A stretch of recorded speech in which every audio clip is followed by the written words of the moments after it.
I have been analyzing every Pokemon set that's ever sold, and I have figured out the best performing Pokemon in Pokemon TCG history. You guys know that Charizard everyone's obsessed with? Well, there's a reason for it. It more than doubles every other amount of chase cards any other Pokemon has ever had.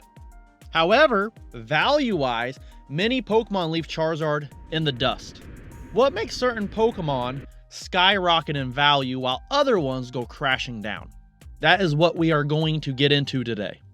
The Pokemon trading card market has its own logics and strategies that makes a card go up or makes a card go down in a set.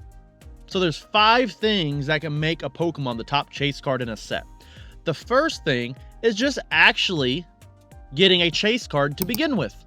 Just look at the Machamp that happened in Astral Radiance. That Machamp was finally given an alt art. So in Astral Radiance, Machamp wasn't on any of the card packs. The Pokemon that's on the card packs or the booster box, that's a pretty good sign of the Pokemon that they're trying to push or the Pokemon they expect to really sell the product. Machamp wasn't on any of those. They were expecting Dialga and Palkia's new origin forms to really push this set.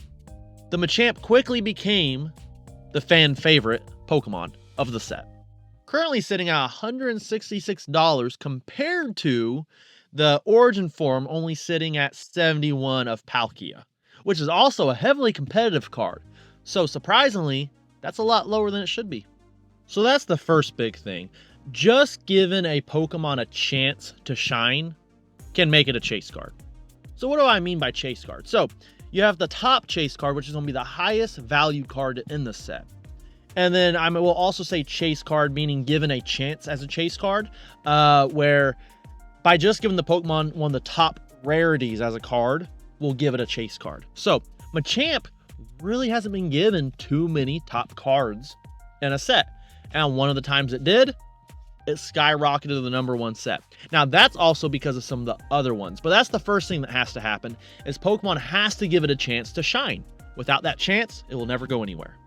Pokemon tends to lean a little more on other Pokemon than giving other ones a chance. For instance, that's why Charizard has, I think it was 21 chase cards out of all the Pokemon sets, meaning he was the top card in all those sets. That's not even counting the ones where he wasn't the most valuable card. Those are just the ones he was most valuable in.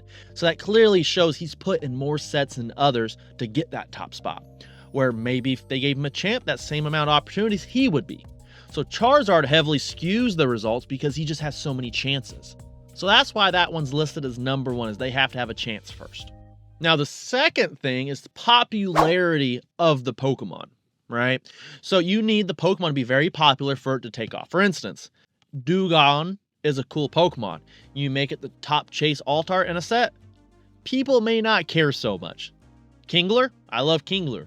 Top alt art, not so much. That's why I love illustration rares. Illustration rares are great opportunities for cards like Dewgong or Kingler to get a really cool alt art, but not really have the whole set lean on its value. So the Pokemon itself needs to be valuable, okay? People need to really like the Pokemon. Greninja, Charizard, Rayquaza, Pikachu. Interestingly, one of the top Pokemon of all time is Quagsire, but it doesn't have an alt art. So that's one that needs an alt art. I actually did a video of that before. I'll tag in the comment section below. Top 10 Pokemon that don't have a card yet in the Scarlet and Violet block. So the Pokemon has to be popular in the games, the shows, or any other media that will translate over to the TCG. The third thing that can make Pokemon a top chase card in a set is playability. Don't forget, guys, this is a trading card game, not just a collectible card game. People play against each other. I know some people say, well, it's more of a collecting game. Some people say, no, it's more of a playable game. I actually think it's pretty 50-50. I think it's split down the middle, and that's what I love about Pokemon. Pokemon does a good job at separating the two. So in a lot of sets, you'll see one chase card, right? It's not the most popular Pokemon, but it's a very playable Pokemon. And they also make sure you just have a popular Pokemon that people will just want to collect. Sometimes they do entire sets that are solely a playable set, and people are like, it's not the most hyped. For instance, Battle Styles was one of those sets where it was almost solely a playable set, right? No one was really chasing after any of the top cards, but all the cards are very, very playable.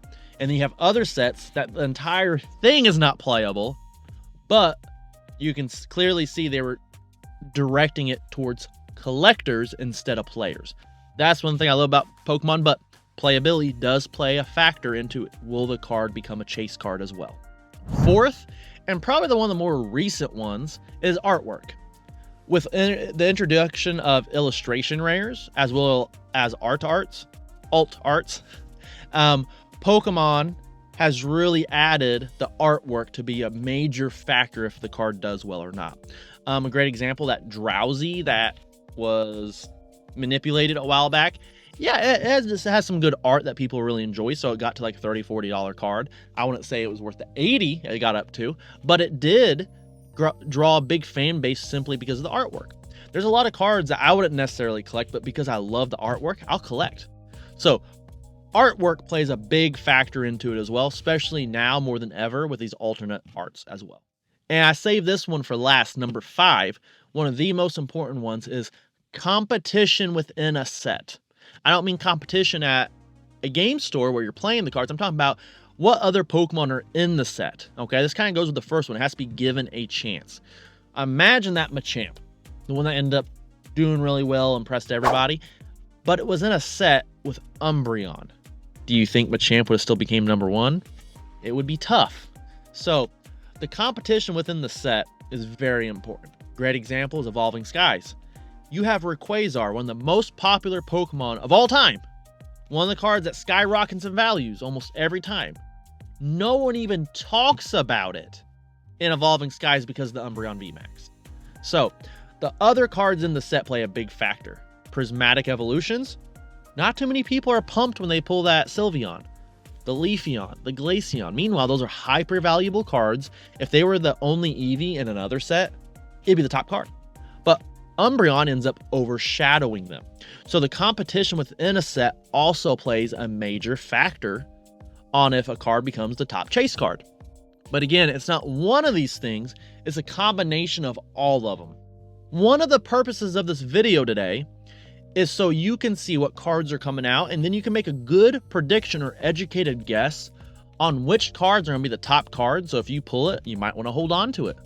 You may not want to trade it right away. Or if you see it at a very good discount, you can say, ooh, Gengars usually increase in value. I'm picking it up. So that's the purpose of this video today. Also, just to look at what Pokemon have done the best throughout history.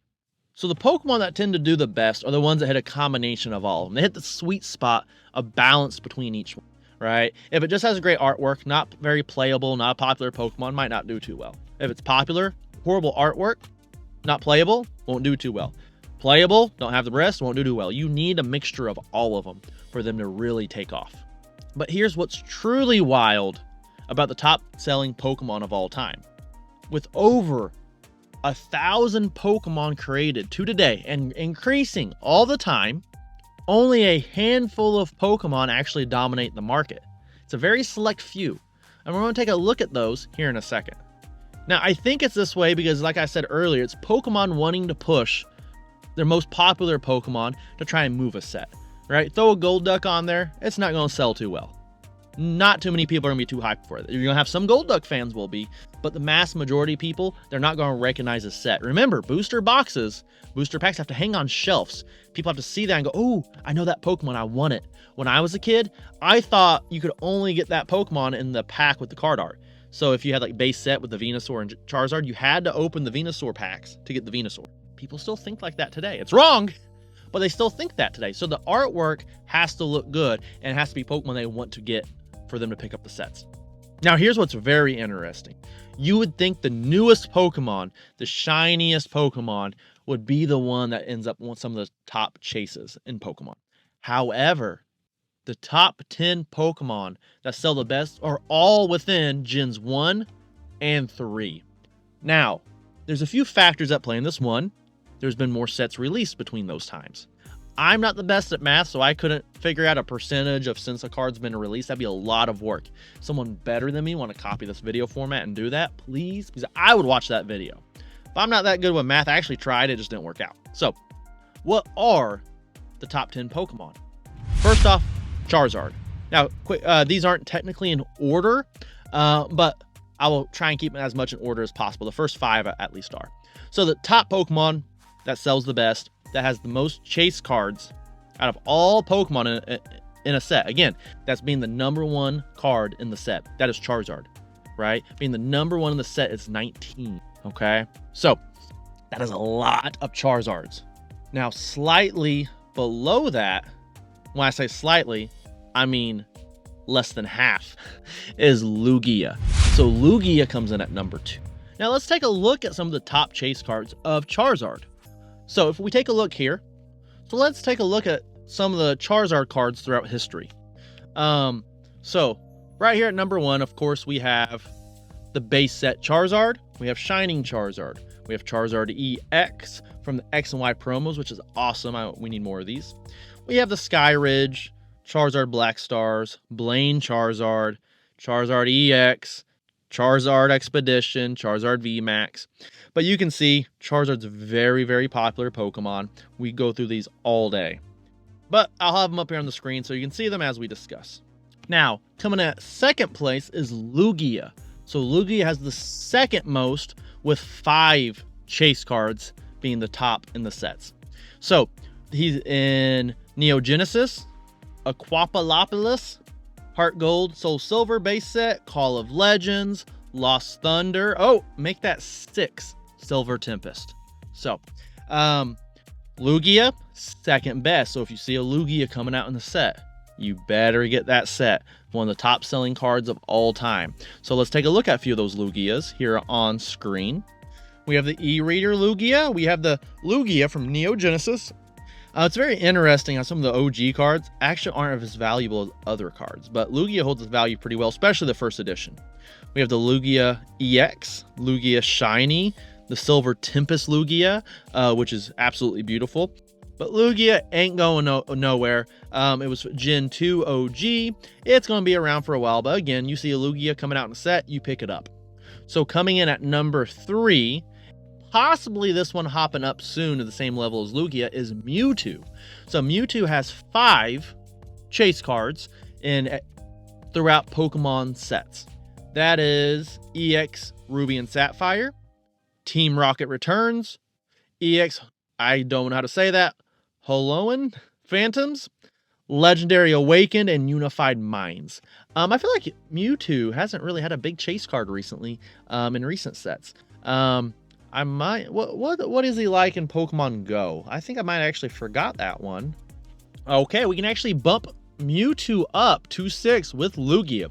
For some reason, by adding Pokemon Go. I don't know why I didn't count that specialty set. So, Mewtwo with 6, just like Lugia.